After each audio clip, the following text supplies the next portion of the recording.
How many friends do you have? Can I be your friend? Please, can I be your friend? I'm John Caldera, president of the Independence Institute and your devil's advocate. Tonight, a look at Facebook and the new media, how it impacts politics. This is going to be interesting. So, from CSU, but more importantly, from Forbes Tech, you're a writer for Tech, Michael Humphrey, thanks for being here. Thank you. Nice hairstyle. Oh, I like thank you. That's my preference as well. Chicks dig that, by the way. Yes, they do. Speaking about chicks, Laura Chapin, thank you for being here. I'm trying to get a good handle on your good name for what you are. You're a Democratic operative, strategist, spokesman, utility infielder, consultant, utility infielder. All right. Good enough? I'll settle for Democratic utility infielder. But part of what you've been doing in politics is working, trying to figure out and advancing new ways of getting your message out. I'll tell you what, let's start this way, because you know, it's not going to be safe between now and November. It's not safe to turn on your television, except for this show, because we have no commercials. Because it's going to be an onslaught of negative ads after negative ads, and that's pretty traditional. Also, mailers are traditional. But am I right in saying that that's kind of a shotgun approach, and that's the old-fashioned way of getting your message out? You're absolutely right. But I think right now in politics, you see the same strategies on social media, and it doesn't have to be that way. You know, the social media sort of told the same story over and over. The marketing people get it right first, and then everybody starts to follow. The journalists, the politicians, and so politicians are still using Twitter and Facebook as broadcasting mechanisms right now. And instead of using it as a way to do two things: to create one-on-one conversations that are recognized by larger groups, and as a way to measure sentiment, which is really going to be the next big story in social media. Give me a definition. What is social media? I mean, it's a great question. Good God, you're old. You don't know what social media is. I shouldn't know what social media is. But you know some kids, and what do they tell you it is? Well, you know, it's interesting. Kids use it the way I think it was intended to be used to a large degree. They use it as a way to talk to their friends. You know, they use it as a way to build relationships outside of what would be their physical space. And I think that's what Facebook was intended to do. But that's not what social media has become in terms of its real value. Its real value is it's a business tool, and it's a whole new way of marketing. It's a whole new way of communicating. Give me your definition. What is social media?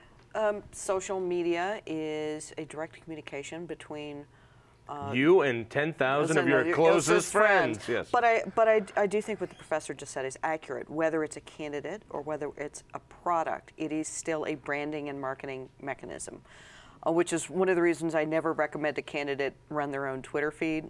You know. Tell me why? Why? But because it is not there for the candidate to say.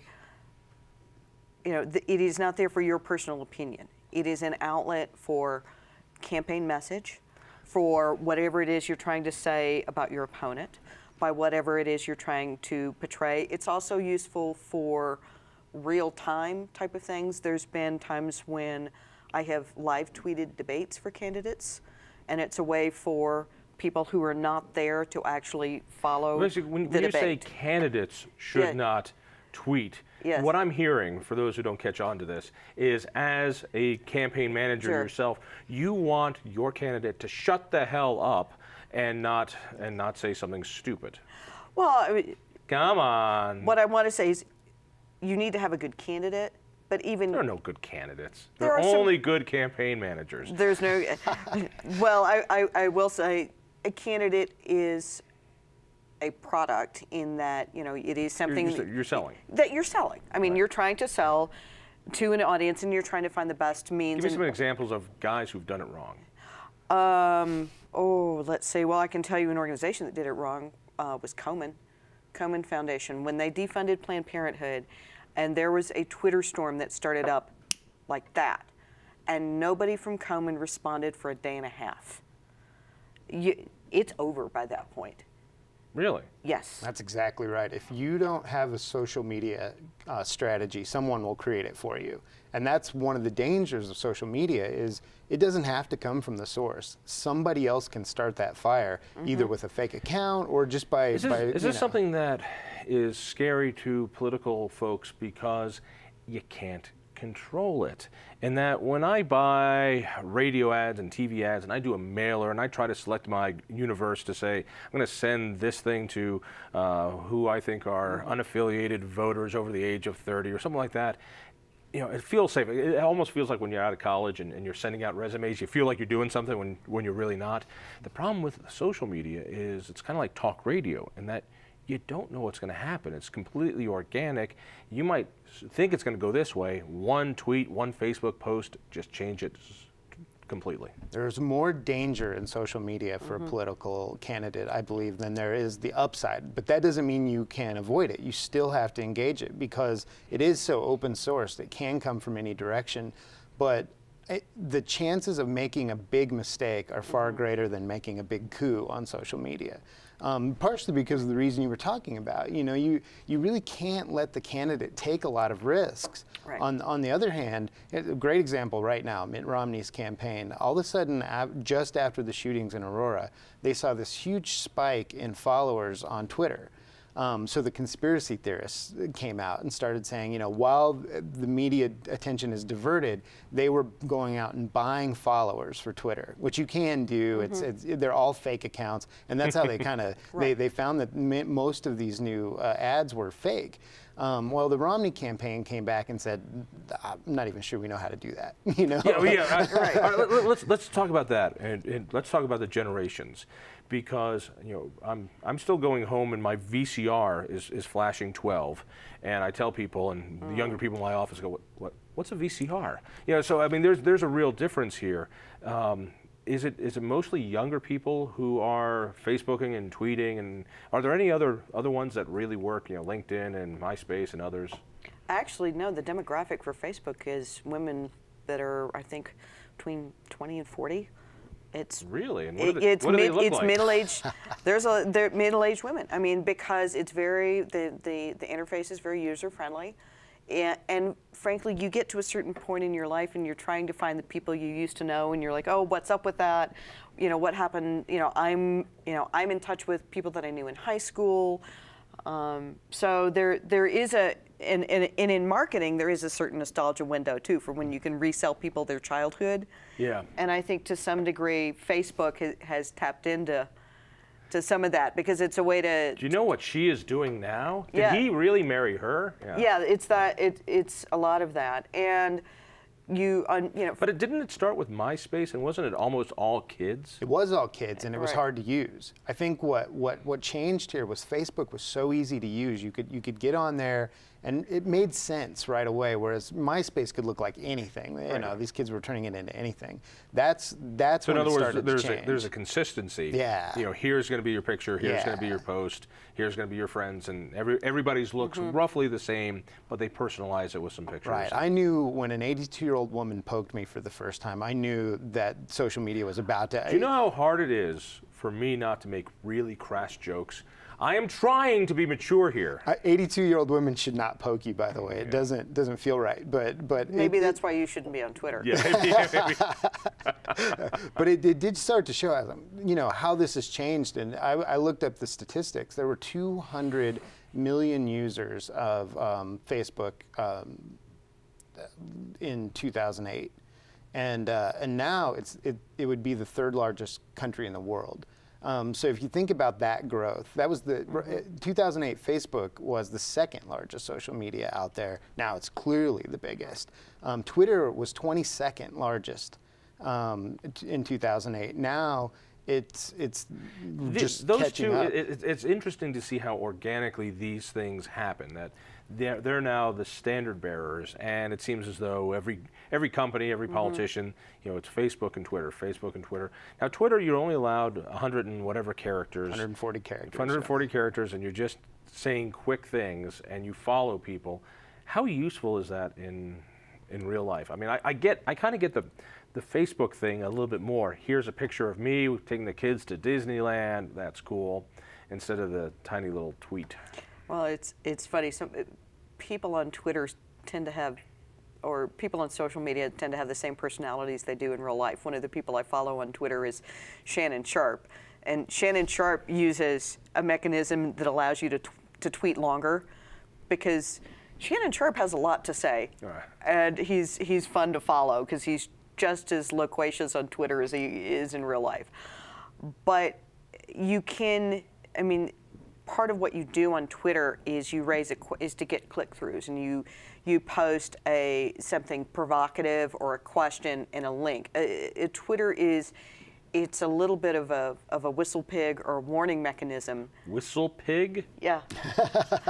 Whistle pig? It's a marmot. Either that's a very old term or a very new term. Either way, I'm out of generation. It's a warning signal in terms of what's going on. I'll give you an example. When the Challenger disaster happened, I saw it on television. When Osama bin Laden was killed, I found out on Twitter. Exactly, and that whole night, the information was on Twitter before it was on CNN. We sat there and watched it, and all the TV news stations. Twitter was sometimes 3 or 4 minutes ahead of the TV stations the entire night. Can I just say something here? The whole 3 minutes ahead, because I got people in the newspaper business and on radio and on TV, and damn, being 1 minute ahead of somebody else is like it's life or death. Right. All right, so you're there glued to your Twitter because, oh my God, they're 3 minutes ahead of what you're going to see on CNN. At a point of the speed of this, doesn't it get a little crazy, a little overwhelming? I mean, so you're 3 minutes ahead. Well, and I think that's true to some degree, but what's exciting about this, and I tell people this all the time because they talk about how Twitter gets it wrong at first. Twitter's a newsroom. That's all it is. It's a newsroom everybody gets to watch. And if you've ever been in one when breaking news is happening, you know the excitement of that. And so those 3 minutes do matter in those moments where we want to know something as fast as possible. Not so much because our lives are going to change knowing it 3 minutes earlier, but to be a part of that conversation. Well, that's when somebody hashtags something, right? So in other words, you need to know what it's being called. A couple weeks ago during the awful shooting in Aurora, it became hashtag theater shooting, and then everybody knew that. But organically, you've got to figure out which hashtag kind of people use as the go-to, right? So everybody and you see those things merge as the conversation continues. There's this almost organic agreement that starts happening. Sometimes it happens behind the scenes too, or media will come together and say, what are we going to hashtag this, and let's agree on it so that we can all be in the same pocket. But another example of breaking news was the healthcare announcement of the Supreme Court. Right. That was very interesting to watch because after the first tweet came out, which was wrong, everybody had it right. Every single person had it right in 6 minutes. And so this idea that there's somehow we're going so fast that we're getting it wrong, I think there's some truth to that. But if you stick around for 6 minutes, everybody is going to have it right, and that is the way a newsroom works. And I think that's great to open it up to the public. But young man, I remember the days when you waited to the next day and they gave you a paper, and by then everything was okay. So I mean, it's so remarkably fast that it spins out of control. Let me ask you, how many people get what they need to hear or get what they desire from Facebook and Twitter versus, let's go back to politics, the ads, the mailers, let's watch the presidential debates, let's read the analysis from Vince Carroll in the Post the next day, or, I mean, I know this base is growing, but how big, how small? Here's one of the key things about Facebook and Twitter that we haven't touched on. They're free. So they are, if you're a campaign, they are a very cost-effective way of getting your message out there or managing the message. Now, I'm not convinced that there's a whole lot of voters on Twitter that there's no persuadables on Twitter. There is no persuasion universe on Twitter. Why is that? Because if you're on Twitter, you're already engaged. You're already it's the same principle. You're an opinionated jerk if you're on Twitter. Chances are, if you're on Twitter, or it's the same principle, if you're in Colorado and you're reading the New York Times, you're probably voting for Barack Obama. So it's, if you're on these sort of insidery mechanisms, Facebook's a little bit broader, but for something like that, what you're doing for something like Twitter is you are shaping the conversation about your candidate with the influencers. So in other words, you're talking about the candidates at a grad school level when you're on Twitter, right. But maybe on Facebook it can still be a 101 level. I kind of like him, I kind of don't. I don't know what I think about him. I think that's true. I think more people are on Facebook as part of their everyday life too. I think there's Twitter's way past early adopters now, but it's still not as ubiquitous as Facebook is. So there may be, but you know, the thing is all you see on your wall on Facebook is what you've chosen to see. So, you know, a friend may have a political opinion. Great for denial, you can hide them. Exactly. I mean, there really is an echo chamber in both of them, really. You can create echo chambers in either one of those platforms. And so how much you persuade somebody on those platforms, I think you're right. I don't think it happens that often. Go ahead. But, well, I'll give you another example of the hashtag thing you were talking about. And this actually started here in Colorado. There was a healthcare organization here that started using the hashtag Thanks Obamacare. And that was about a year ago. It started getting picked up to the point that there was a healthcare conference that gave a button to the president, and now, you know, the president and his campaign are using Thanks Obamacare. And again, this organic stuff. It got started here. Instead of a bunch of strategists, consultants, people like you, getting together and coming up with this idea, a lot of times it's just somebody says something and it catches on. That's a really critical point, because I think social media is more useful to these candidates as a metrics, as a sort of polling system than it is necessarily as a broadcasting system. There's some really great analytic tools out there that can just do a lot of language analysis and figure out what people are really thinking about a topic really quickly, and figuring out who's not only are people positive or negative about Obama. There's lots of meters out there based on social media buzz, but where it's coming from and who are the instigators of these conversations. That's important for a politician to know. Before we go back on that way, coming back, I want to keep going out. Isn't it attractive for candidates, for campaigns, because they can target now? I mean, whether it's a candidate or a product, you're doing television commercials and you're doing for tampons. That's wonderful, but half your audience really doesn't care. You go on Facebook and you can put it to one half or the other. I mean, just that one thing can cut your advertising in half. But can't you get really detailed when it comes to this? I want somebody who's a woman, who's this old, who's a mom, who's divorced, who makes this much amount of money. I want to target that person, and you can do that. You can do that, and it's relatively cheap. I mean, the cost, and here's, I said, one of the things that social media has done. I mean, when I was working on the mayoral race here, I mean, you can do some analytics on how many people you can reach via Facebook and Twitter and an email and a web post to your blog page, as opposed to how much even, say, a local TV news story reaches. And chances are your touches or the people you can reach, you can do a lot more efficiently by just doing it in-house as you can, say, you know, even a local. I mean, don't get me wrong, the earned media is still very important, but the social media allows you to keep the churn going, it allows you to keep the amplification going, or you'll integrate the two together. You'll get a story on local news about your candidate, you know, doing X or speaking to a women's group or whatever, then you embed that news article in the email, in your tweet, in your Facebook posting. In other words, if your candidate's saying something about veterans that you think is going to be positive, you go to veteran sites, or you can pump it to that. I mean, this changes the game. That integration completely changes the game, because it's so real time. You don't have to wait for these things to come back anymore. You can see it within minutes of a TV ad going up. Television's a great, you know, entertainment television is a great model for this. They're putting hashtags right on their shows now, and then they're watching where that hashtag goes, where, you know, who's talking about it, what ads are they talking about in between the, you know, the episodes, and then they also figured out that why stop the ball rolling at the end of the season? Let's curate that conversation until the next season, and they're seeing drastic improvements in their premieres the next season because of that. I'm hooked on a show called Breaking Bad, and God knows now they've got come see this section. I don't want to see that. I just want to see the show, but they know how to give you these little treats all over the place. Keep you going. You were talking about getting information back. Now, candidates don't like this. Candidates know more than you know. They want to sell to you. And certainly pundits know more than you do.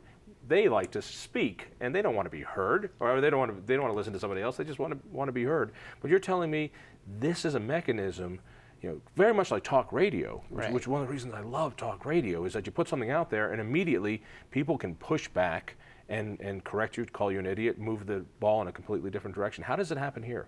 So it's a lot like talk radio in that people get information, they start to respond to it. But instead of responding through one line, they'll respond to their small pocket of friends. That's one of the ideas on Twitter that's often misunderstood. Well, I think I'm talking to my friends. Well, I'm not. I'm talking to anybody who wants to look at what I'm saying. And so they're talking to their small pockets of friends. It'd be like if we could track what everybody was saying on the phone during talk radio, not just the people calling in, and really figuring out what they're saying and when they're saying it and how they're saying it. So in other words, using that analogy to say, there are 5 guys on hold waiting to go on radio to talk to me, but I don't know what they're saying until I bring them on one at a time. With Twitter, with Facebook, you got to hear those at the same time. Exactly. What does this mean to politics? What it means is, first of all, tweets are forever. Explain that. Because that is something I don't think particularly younger people who put pictures of themselves mooning their friends on Facebook. Yes, which I'm sorry, but thank God I was in college before the digital age. Yeah, exactly. But yeah, let me put it this way: tweets are permanent. I mean, you can try and erase them, but there are smart people out there now who save them. As was it Greek high jumper just found out, there's a woman who's on the Greek Olympic team that sent out a tweet that was perceived to be racist and was promptly kicked off her own Olympic team. So they're,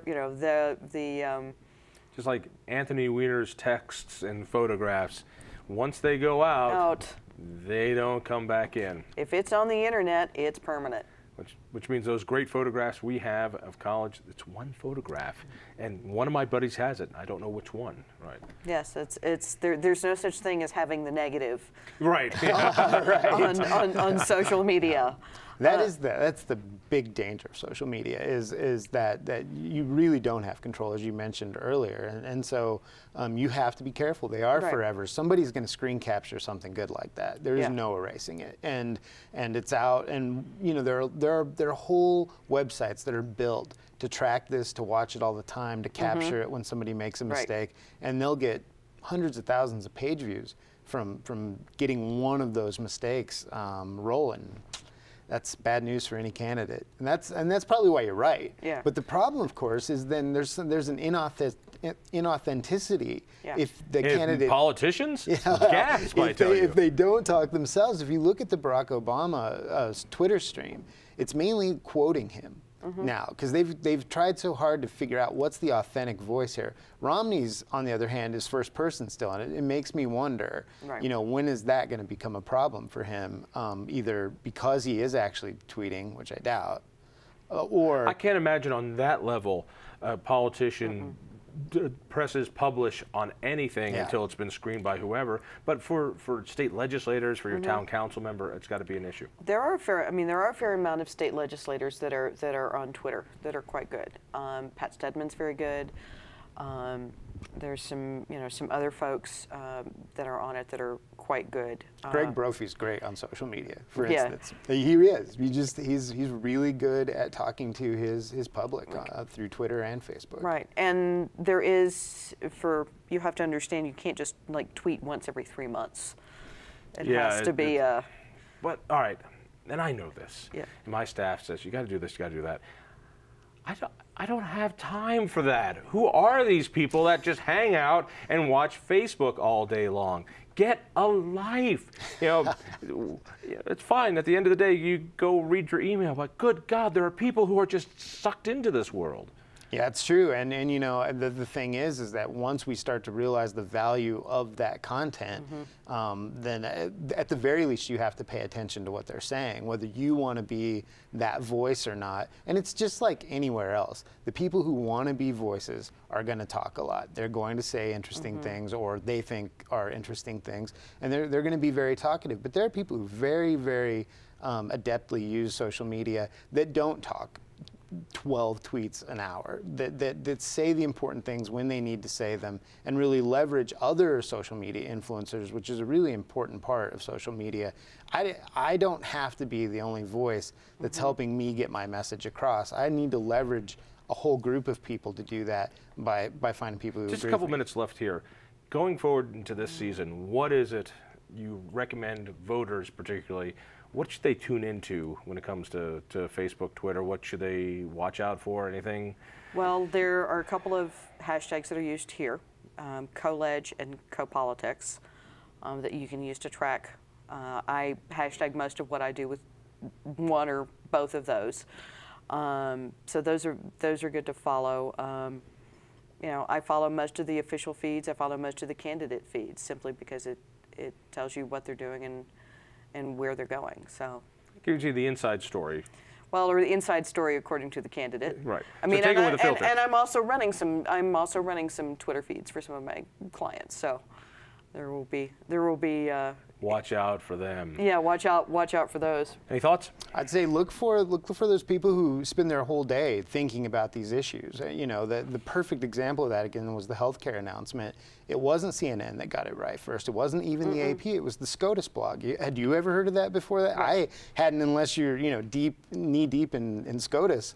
They were the ones who broke the story. Which, for those who don't know, stands for Supreme Court of the United States. Right. And they were the ones who really got the story right and fast, and that's because they are in that every day. And so pay attention to those people. Michael, thank you so much, and thank you so much. But most importantly, thank you. Hey, listen for me Sunday evenings on 6:30 KHOW. KHOW, look for a great website. That's independenceinstitute.org. And please be my friend on Facebook. We'll see you next week.